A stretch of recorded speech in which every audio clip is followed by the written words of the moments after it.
실시간 재난안전 정보방송 재난안전 119 안전토크 시간입니다. 자, 오늘은 기술사이자 공학 박사인 한국안전전문가협회 이송규 회장님 모시고 일주일 전에 있었던 경기도 화성 리튬 배터리 제조 공장 화재 사건 하나하나 조금 짚어보도록 하겠습니다. 안녕하세요, 회장님. 네, 안녕하세요. 네, 지금 그 화재가 발생한 지 일주일이 지났습니다. 네. 거의 뭐 30명이 넘는 이제 사상자가 발생을 했는데 사실 그날 아침에 저희가 방송을 할 때 이렇게 네. 크게 인명 피해가 있을 거라는 예상을 못 했거든요. 네. 그 회장님께서는 이 사고 소식 처음 들으셨을 때 이렇게까지 인명 피해가 많이 발생할 거라고 예상을 하셨나요?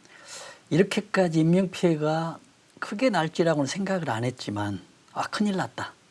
큰일 났다. 네, 왜냐하면 리튬 배터리 자체가 네. 굉장히 위험성 있는 물체거든요. 위험성이 크다. 그렇죠. 그러는데 우리는 위험도를 못 느끼고 있고 그렇죠. 하고 있는데 뭐 크게 화재가 났고 네. 또 특히 이제 제가 크게 걱정했었던 거 뭐냐면 건물 외벽이 샌드위치 패널이었어요. 아, 그렇죠. 그런 건물들. 그래서 더 이게 가중되겠다 해서 굉장히 걱정했었는데 아니나 다를까. 네, 그러나 인명 피해는 생각보다 좀 많았습니다. 네, 이번에 이제 이렇게 인명 피해가 크다 보니까 제일 많이 나오는 지적들이 리튬 전지 생산 공장이 이 리튬의 특성에 대한 이해와 대비가 상당히 부족해서 이렇게 피해를 키웠다는 지적이 있거든요. 이 부분에 대해서는 어떻게 생각하세요? 그렇습니다. 지금 우리가 그 많은 그 배터리, 뭐 휴대폰에도 이제 배터리가 있지 않습니까? 네. 이제 우리가 이렇게 많이 배터리를 활용을 하고 있고 또 생산도 그만큼 많이 하고 있죠. 그렇죠. 그런데 이제 공장이나 이런 사업주, 우리 전체적인 어떤 환경들이 네. 리튬 배터리에 대해서 위험도가 굉장히 낮습니다. 또한 추가적으로 또 안전 어떤 뭐 불감증이나 불감증도 있죠. 네. 네. 그래도 굉장히 이제 문제가 되는데 이런 그 배터리 어떤 이런 성능을 좀 알았을 때 네. 우리가 조금 더 위험도가 좀 높다라고 이렇게 이제 생각을 해서 좀 우리가 배터리 리튬이 어떻게 돼 있는지 이것도 좀 궁금하지 않겠습니까? 맞아요. 네.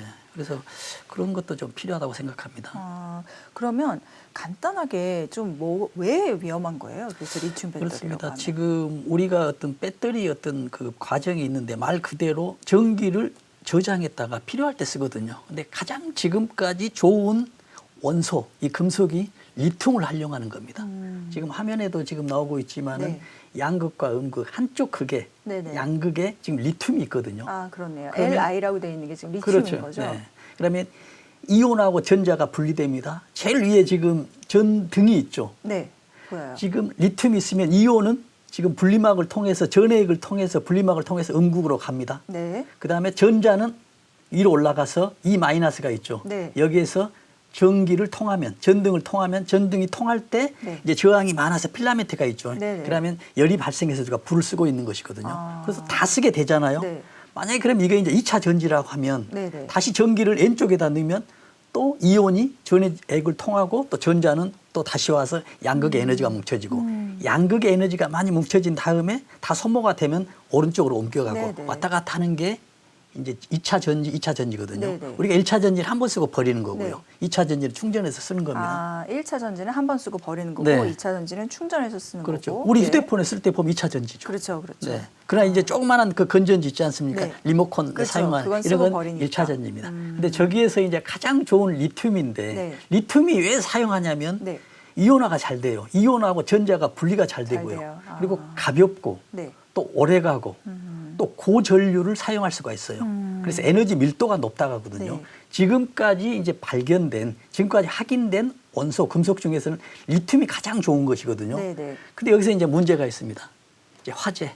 화재에 굉장히 약해요. 네. 우리가 계속 방송에서도 나타냈지만은 리튬이 또 물과 만나잖아요. 네. 수분과 만나면 수소가 발생됩니다. 그러면 수소가 발생되면은 그 옆에 뭐 불이 있었거나 아니면 불이 없더라도 온도가 높으면 이제 폭발이 되죠. 폭발이 되면 그 자체에 또 옆에 보면은 전에 액이 있었잖아요. 네네. 전해질. 네. 또 이게 이제 파손이 연달아서. 되거든요. 파손되면 또 가스가 나와요. 수소가스 뭐 여러 가스가 나옵니다. 그러면 또 분리막이 또 분할이 되죠. 네. 그래서 우리가 이야기할 때 이제 계속적으로 이제 파손이 되니까 우리가 열폭주 현상이라고 많이 그러지 않습니까? 네. 그런 상황들이 이제 발생되는 것이죠. 그 1차 전지가 2차 전지보다 더 위험할 수도 있다라고 말씀하셨는데 예를 들어 충전해서 사용하는 이 리튬 뭐 핸드폰에 있는 배터리 같은 건 2차 전지인 거잖아요. 그렇죠. 근데 1차 전지가 더 위험하다는 거는 또 어떤 의미에서? 그렇습니다. 우리가 보통 이제 1차 전지는 간단하지 않습니까? 그래서 전액 부분에서 좀 더 2차 전지보다 조금 더 간단하게 네. 더 심플하게 되는데 1차 전지가 2차 전지보다 이론적으로는 더 위험하지 않기 때문에 규정들이 좀 약해요. 미비할 정도로. 네네. 2차 전지도 조금 더 타이트하거든요. 네.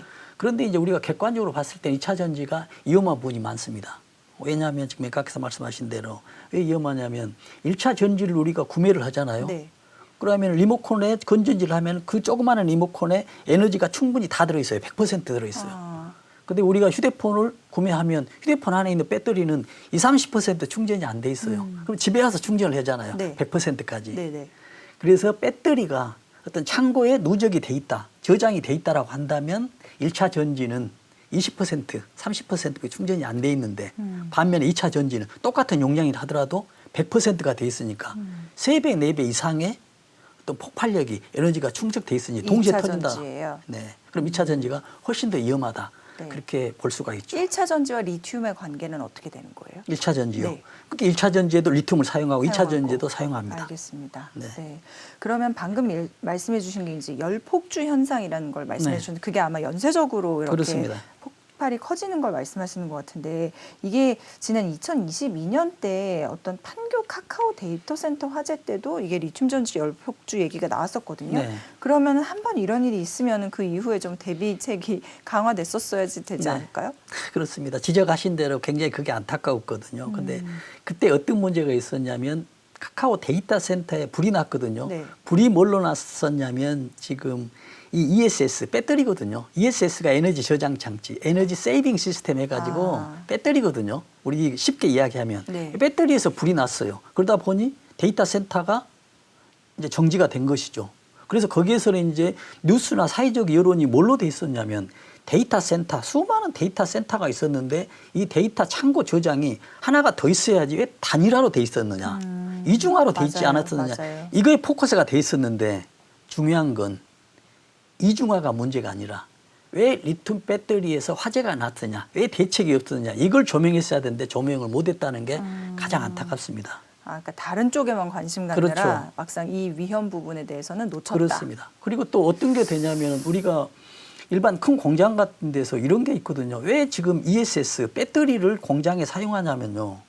지금 만약에 데이터 센터 같은 데도 그러거든요. 만약에 정전이 됐을 때 안 되잖아요. 우리 카카오가 스톱이 돼 버리잖아요. 네. 그러는데 그걸 대비해서 쓴 것이거든요. 또 이제 큰 공장 같은 경우에서도 이제 문제가 되면은 정전이 되면 사용하는데 또 하나 중요한 문제가 있거든요. 우리가 여름 같은 데는 전력 사용량이 피크가 되잖아요. 그렇죠. 이걸 대비하는 거예요. 그러는데 가장 문제점은 이런 것들이 지금 화재가 나면 지금 대책이 없다. 그래서 지금 굉장히 이런 대책이 지금도 미흡하게를 넘어서 지금 미흡한 상태로 그렇게 볼 수가 근데 있겠습니다. 왜 화재가 나면 대책이 없어요? 무관심이에요? 그만큼 어려워요? 그러니까는 이렇거든요. 지금 이런 배터리 산업이 배터리 기술이 우리한테 온 지 얼마 안 됐습니다. 그리고 이런 휴대폰 배터리가 왔더라도 휴대폰이 배터리는 작기 때문에 네. 화재가 나도 큰 대형 화재는 나잖아요. 우리가 수많은 배터리 화재, 또 킥보드 화재, 자전거 화재 났잖아요. 큰 화재가 나지 않았어요. 그러나 이제 배터리 산업이 활성화되면서 이제 배터리가 커지죠. 네. 이제 전기차까지 있지 않습니까? 전기차에는 정말 수천 개의 배터리가 있다라고 보면 돼요. 이번에는 그 현장에 3만 5천 개 있었잖아요. 그렇죠. 그게 농축되어 있는 이런 것들이 이제 큰 대형 어떤 전기 자동차나 이럴 때는 이렇게 똑같거든요. 네. 그러나 이제 이런 과정에서 산업은 과정되고 있는데 향상되고 있는데 안전은 좀 미비하다. 그래서 지금 이제 큰 어떤 홍역을 치르고 있다라고 보면 되겠습니다. 네, 근데 필요한 과정이긴 한데 인명 피해가 너무 커서 좀 많이 마음이 아프네요. 그렇습니다. 인명 피해 특히 이제 외국인들이 많았기 때문에요. 네, 이게 보면 그때 이제 소화기를 어쨌든 쓴다라고 했는데 그게 별로 효과가 없었던 걸로 나타났잖아요. 그렇습니다. 그러면은 이게 특별히 금속 화재용 소화기, 또 리튬 전지 화재에 특화된 전용 소화기 이런 게 필요하다고 하는데 이게 뭐 개발이나 도입이 좀 더딘 이유가 또 있을까요? 근데 지금은 기술로는 지금 개발화돼 있어요. 그런데 어떤 게 문제냐면 지금 제도화가 돼 있어야 되거든요. 네. 왜냐하면 금속별로 리튬이든 뭐든 위험한 금속에 대해서는 지금 소화기가 개발은 돼 있는데 그러한 위험한 공장에 리튬 배터리 공장에서는 리튬에 사용될 수 있는 소화기를 설치해야 된다라는 이런 규정들이 없어요. 없어요. 아, 네. 기본 규정이 없네요. 그렇죠. 그리고 또 중요한 거는 리튬 배터리 소화기를 개발을 했지만 네.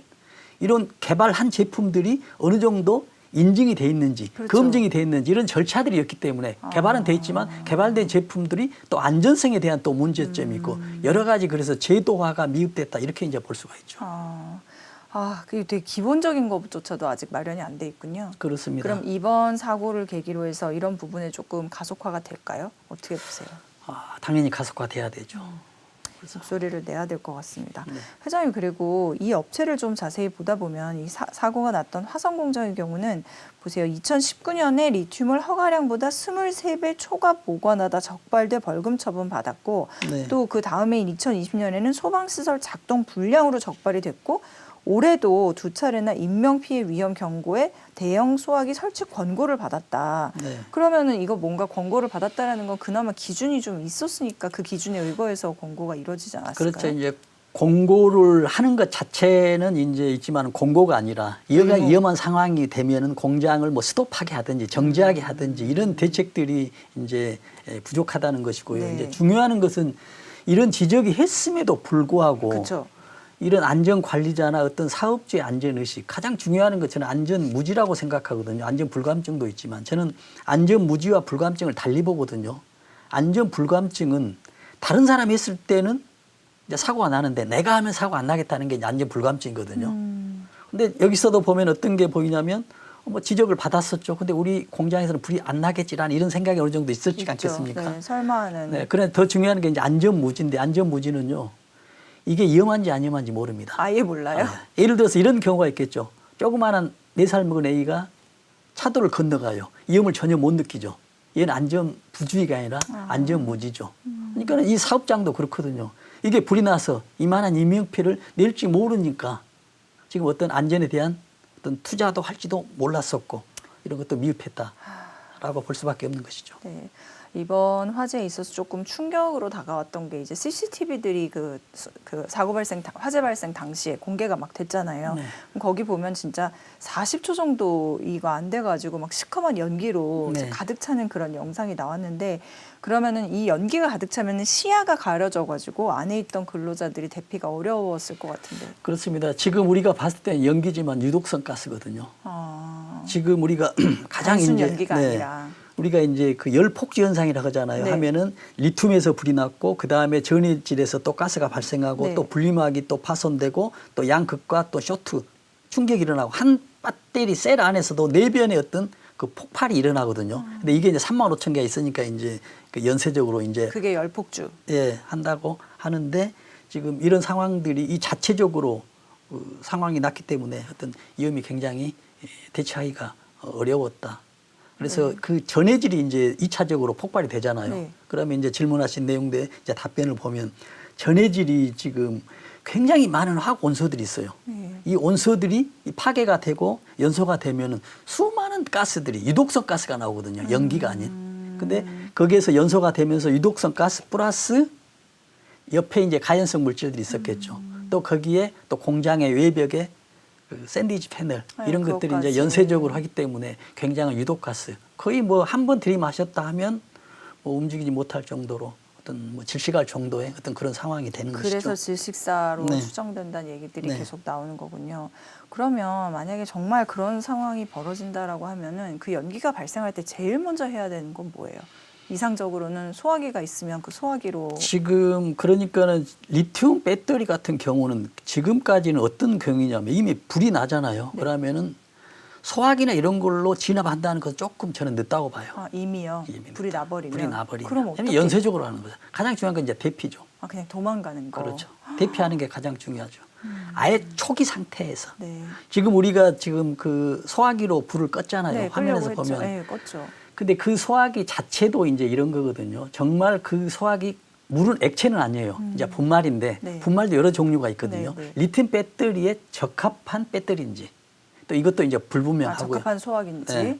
네. 왜냐하면 소화기를 갖다 들이댔는데 더 연기가 일어나잖아요. 그렇죠. 이거는 조금 맞지 않았느냐. 아, 대응 자체가 잘못됐다. 네. 그렇다고 또 대응 자체가 맞다 하더라도 그리고 또 환경에 의해서 고온에 의해서 이제 폭주 현상에 의해서 또 그렇게 또 볼 수도 있습니다. 네, 네. 그래서 불이 났다. 배터리 저장하는 곳에 불이 났는데 소화기로 진화해야 되겠다라고 하는 것은 굉장히 쉽지 않죠. 아, 그럼 차라리 그냥 그 노력을 하기보다는 그 시간에 도망가는 게 더 그렇죠. 맞을 수도 그렇습니다. 있다는 말씀이신 거네요.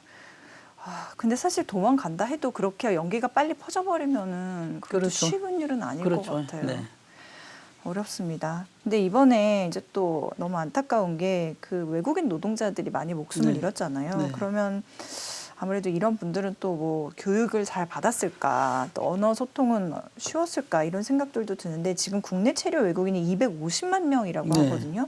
그리고 앞으로도 노동자들은 아마 더 늘어날 것 같고. 네. 근데 이런 사람들을 대상으로 어떤 안전 교육을 제대로 시켜주려면 어떻게 해야 할까요? 그러니까요. 지금 우리가 외국인 노동자 그 산업체 통계를 보면요. 급격하게 늘어납니다. 그렇죠. 또 숫자를 보면요. 2020년도에는 7,778건, 2023년도에는 9,097건, 올해는 5월을 기준으로 3,910건 계속 늘어나거든요. 사고가요? 네, 산재가 산재가. 산재 보험을 들었다. 아, 다쳤던 네, 건 네, 쓰다는 네. 얘기입니다. 산재, 알겠습니다. 네, 산업체해. 네.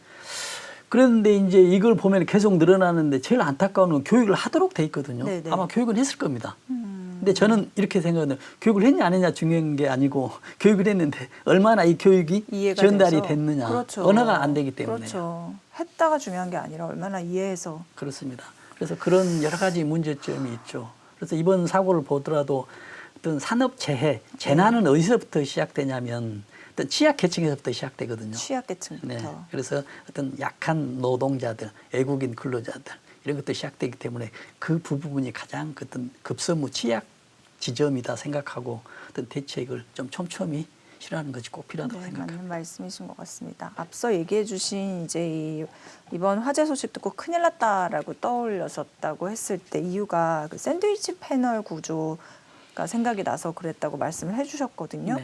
근데 이 샌드위치 패널이라는 게 도대체 왜 위험하고 그다음에 이게 이렇게 위험한데도 계속 쓰이는 이유가 뭘까요? 그러니까 지금 우리가 샌드위치 판넬하면 우리 샌드위치 있죠. 네. 샌드위치 안에 이제 뭐가 들어있는 네, 겁니다. 네. 양쪽에 알루미늄 패널이 들어있고 여기 안에 이제 그 전에 스티로폴이 들어있어요. 네. 굉장히 싸죠. 여기에 이제 뭐가 되냐면 비용이 싸면서 그 따뜻해지고 효율적이에요? 따뜻해지고 네. 또 겨울에는 따뜻하고 여름에는 시원하고 이 효과가 있거든요. 근데 가장 단점이 스티로폴이 타면은 뭐 밖으로 연기만 엄청 이것도 유독가스가 많이 나거든요. 그래서 법을 바꿨어요. 뭘로 바꿨냐면 이제 불연 소재, 난연 소재, 네. 불에 타기 어려운 어려운? 소재, 불에 탈 수 없는 소재. 근데 이런 기준들을 보면 여기도 지금 스티로폴이 아닌 글라스 우리거든요. 네. 글라스 우리 차기가 좀 어려워요. 근데 이런 것도 지금 아무 무용지물이 됐다는 게 지금 증명이 되고 있습니다. 어느 온도 지나가면 아무 문제 무용지물이 돼버리고 효과가 별로 없어요. 그래서 이런 샌드위치 패널로 했는 것도 위험한 지역에서는 뭐 불연 소재 샌드위치 패널은 안 된다는 얘기죠. 어떻게 하냐면 우리가 이런 벽들 있지 않습니까? 네네. 벽 같은 건 불에 타지 않아요. 네. 안 타잖아요. 이런 벽을 할 수 있는 이런 기준들이 전체 공정을 다 할 수 없지만은 위험한 곳의 공장이나 현장에 대해서는 벽에 대해서는 샌드위치 패널이 아닌 네. 비용이 좀 들더라도 네. 어떤 벽이나 어떤 그 시멘트 이런 구조로 지어질 때부터. 그렇죠.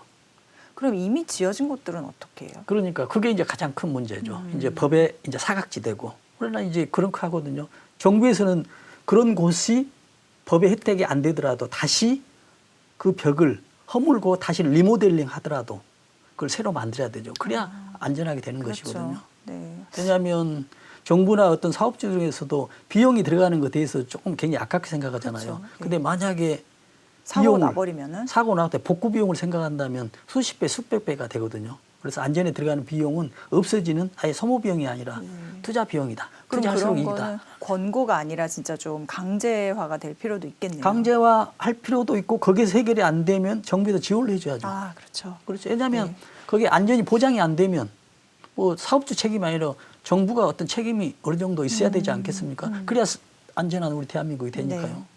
근데 이번에도 보면은 이게 참사 있기 나흘 전에 이 공장에서 리튬 배터리 과열 사고가 한 번 있어서 화재가 이미 났었다고 해요. 네. 그리고 그때도 작업자들이 소화기로 자체 진화를 했다라고 하는데 그럼 그때는 그 소화기 진화가 됐었나 봐요. 그렇겠죠. 그런데 이런 전조 사고들이 있었음에도 이제 더 대형 사고로 이어져 버렸단 말이죠. 네. 그럼 어디서부터 뭐가 그래서 잘못됐을까요? 안타까운 현실입니다. 아까 이제 다시 또 제가 말씀드린 대로 무지.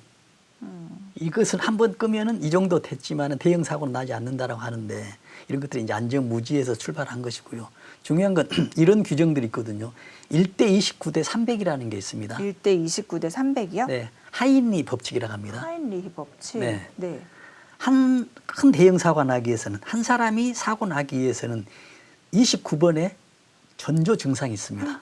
예를 들어서 뭐 다친다거나 이제 죽지는 않겠죠. 네. 뭐 고장이 뭐 큰 고장이 난다거나 또 300번의 미세한 고장들이 나요. 그래서 300번의 미세한 고장, 29번의 더 큰 증상들, 마지막 한 번의 대형 사고 난다는 이런 논리들이 있었는데 지금 앵카께서 말씀하신 대로 며칠 전에 네. 뭐 화재가 났다는 얘기잖아요. 네네네. 그럼 29번 중에 해당. 한 번에 해당될 거라고 그럼 생각해요. 그 전에 이미 300번의 그래 미세한 미세한 사고가 있었다고 봐야 되죠.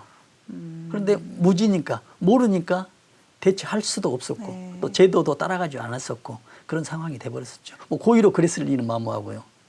이번 일을 계기로 많은 변화가 있을 걸로 보세요, 회장님. 어떻게 솔직히 어떻게 이번 생각하세요? 일로 인해서 많이 변화가 돼야 되고 되지 않으면 불안합니다. 왜냐하면 우리 국민들은 지금 전부 다 리튬 배터리 하나 이상을 다 가지고 이렇게 생활하는데 이게 개정이 안 되면 안 되거든요.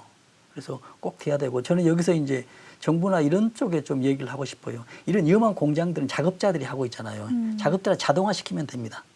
아, 작업자를 사람이 아니라 그렇죠. 자동화시키면 기계나 되죠. 이렇게 로봇으로. 근데 비용이 많이 들어가죠. 그렇죠. 그럼 다시 이제 비용은 또 안전을 또 보장할 수가 있잖아요. 네. 자동화되면 안전이 보장되죠. 위험 작업에 대해서는 자동화 추진해야 되고요. 네. 그런 어떤 대책들이 좀 필요하다고 좀 생각합니다. 네. 말씀 지금 잠깐 해주셨는데 해주신 김에 그러면 진짜 그 정부에게 조금 더 긴급하게 이런 거는 진짜 이번 기회로 한번 제대로 좀 봐서 나아져야 된다. 네. 조언을 좀 해주시죠. 그렇죠. 지금 정부에서는 지금 이런 게 있거든요. 우리가 지금 리튬 배터리가 굉장히 위험하다고 해서 리튬 배터리를 그 뭐 안전에 대해서 뭐 이해 화학 물질에 포함되냐 안 되냐, 리튬은 이해 물질로 포함됐는데 리튬 배터리는 안 되냐 이런 세부적으로 논란이 있어요. 그래서 이걸 이제 개정하려고 하는데요. 저는 이런 개정보다도 큰 틀에서 좀 제안하고 싶어요. 네. 배터리 안전에 대한 특별법을 제정하는 거예요. 배터리 안전 특별법. 네. 그러면 거기에 모든 사람들은 어떤 배터리가 됐든지 간에 네. 또 우리가 배터리를 다 사용하고 있잖아요. 네. 우리 국민들이 거기에 대해서 안전, 자전거, 뭐 킥보드, 뭐 휴대폰 거기에 대해서 모든 안전에 대해서 다 확보될 수 있는 그런 큰 틀의 어떤 배터리 안전에 관한 특별법을 제정해서 현실화된다면 우리가 더 한 단계 높은 안전한 대한민국이 되지 않을까 이런 생각을 배터리 해봅니다. 안전 특별법. 네. 회장님을 보내드리기 전에 한 가지만 더 여쭙고 좀 보내드리고 싶은 게 아까 지금 우리 국민이 온 국민이 다 지금 거의 하나씩 리튬 배터리를 가지고 있다 말씀을 하셨는데 그게 아무래도 이제 이런 핸드폰이나 네. 또는 노트북 PC 같은데 네. 그게 그래서 뭐 비행기 같은 거 탈 때 뭐 따로 검사하고 이렇게 네네. 따로 하는 게 그런 것 때문인 거죠. 네. 짐 속에 싣지 말아라 뭐 하는 게. 그렇죠. 그런 것도 있고요. 또 이 그 휴대폰 뭐 하여튼 휴대폰 자체로는 그런 폭발 위험성 때문에 상당히 관리를 하는 것이죠. 네. 그럼 만약에 진짜 그런 화재가 생활 속에서 휴대폰이나 뭐 PC가 과열돼서 가끔 막 엄청 뜨거워질 네. 때 있거든요. 네. 나버렸다. 그러면 네. 어떻게 해야 됩니까? 저희들은? 그러니까 이제 굉장히 이제 위험한 상황입니다. 이제 이런 상황을 만들지 않게 해서 이제 조심하고 좀 온도가 높았을 때는 우리가 사우나에 들어갈 때도 휴대폰을 가지 않고 뜨거운 곳에서 사용하지 않고 차에도 이제 놓지 않고 해야 되는데 만약에 됐다라고 한다면 이거는 불이 타고 있을 때 끄기는 굉장히 어려워요. 물이 들어갔다 조금 들어갔을 때 물이 되면 수소가 이제 발생이 되는데 네. 아예 물 속에 아예 수지에 그냥 덤풍하게 넣어버리든지 그렇지 않고 이제 물속에 잠궈버려야 돼요. 완전히 아예. 덤풍. 아. 이번에 오늘 지금 대치역에서 사고 났을 때도 어떤 수조 안에 지금 배터리를 네, 넣어버렸잖아요. 아예 넣었다고, 그런 그렇게 식으로. 껐다고 하더라고요. 그런 상황이 안 된다면 주변에 인화될 수 않는 물건들을 취하고 대피하는 게 치워야 돼요. 가장 편하죠. 아, 역시 빨리 피해야 예, 되는군요. 이 배터리는 하나이기 때문에 하나만 터지고 말거든요. 근데 이걸로 인해서 2차적으로 화재나 폭발이 있을 것이 더 위험한 것이죠. 네. 그래서 그러기 전에 그런 게 있는지 하고 우선 대피를 해야 돼. 이걸 소화를 해야 되겠다. 불을 꺼야 되겠다 하는 것은 굉장히 늦다라고 봅니다. 아, 네, 알겠습니다. 아, 오늘 말씀 너무 감사드리고요. 사실 이제 회장님께서는 그 서울시 안전 명예시장이시기도 하시기 때문에 저희가 이제 또 어떤 장마철을 앞두고 관련해서 모시고 말씀을 드릴 일이 있을 네. 것 같습니다. 다음번에도 잘 부탁드리고요. 네. 오늘 고맙습니다.